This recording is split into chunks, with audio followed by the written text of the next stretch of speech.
Welcome to the Deep Dive.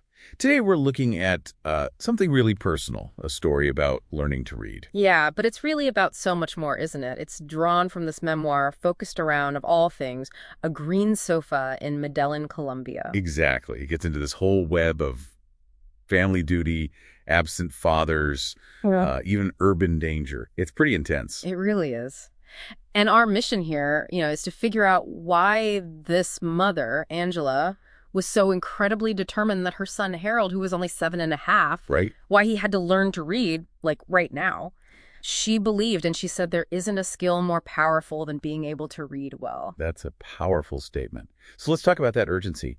Harold's living in Barrio Antioquia, missed out on kindergarten. And his mom, Angela, she only finished third grade herself, but she takes on teaching him. Yeah, and there were really two big reasons driving her, both pretty urgent. Yeah. First, obviously, getting him ready for first grade, basic stuff. Okay. But the bigger one, the real pressure, was about his father, Alberto. The absent father, he was in America. Yes, for over 3 years by this point, trying to find work, build a better future. And get this, he hadn't even finished first grade. Wow.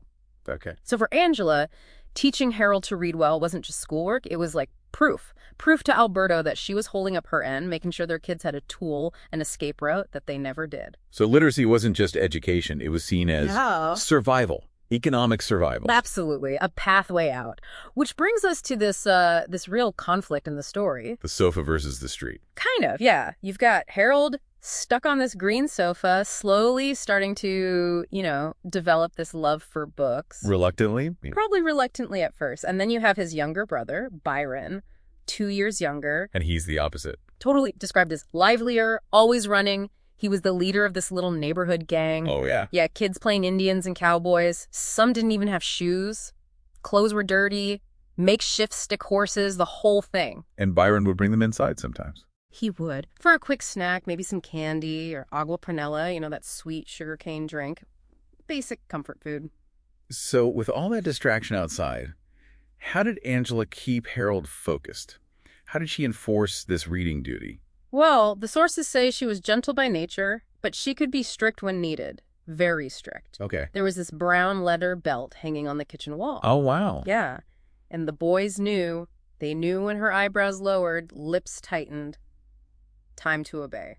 Immediately. So that strictness, that symbol of the belt, it was tied to the reading, to staying safe inside. It seems like it. Obedience on the sofa meant safety, discipline, maybe a chance at that future. It was non-negotiable. And that ties into the burden she was carrying, right? Being essentially a single mother in a dangerous place. A huge burden. She knew she was vulnerable without a man in the house. Barrio Antioquia wasn't just poor, it was like ground zero for the drug wars then. Considered the most dangerous town. That's terrifying. Yeah.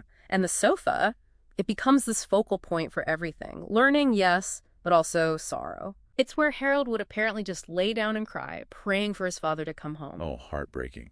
Did he think his dad wasn't coming back? He often felt that urge, that thought, he's forgotten us. But he wouldn't say it. To protect his mom. Meanwhile, his dad sends these occasional letters, photos. Yeah. Statue of Liberty, Coney Island. The Twin Towers, Empire State Building, yeah. Creating this image in Harold's young mind of America as this amazing paradise, magic place where anything's possible. So you've got this distant, almost mythical hope from America. Right.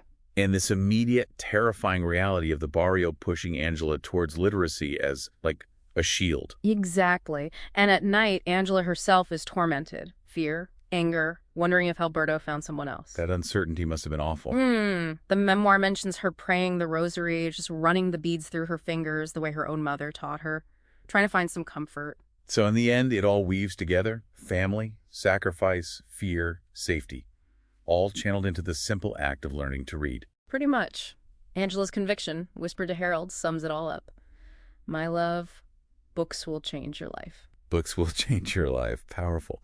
So thinking about this story, if the danger of that specific neighborhood pushed Angela so fiercely towards literacy as the ultimate protection, makes you wonder, what about today? What's the threat or the urgency? Maybe it's economic, maybe environmental, maybe social division.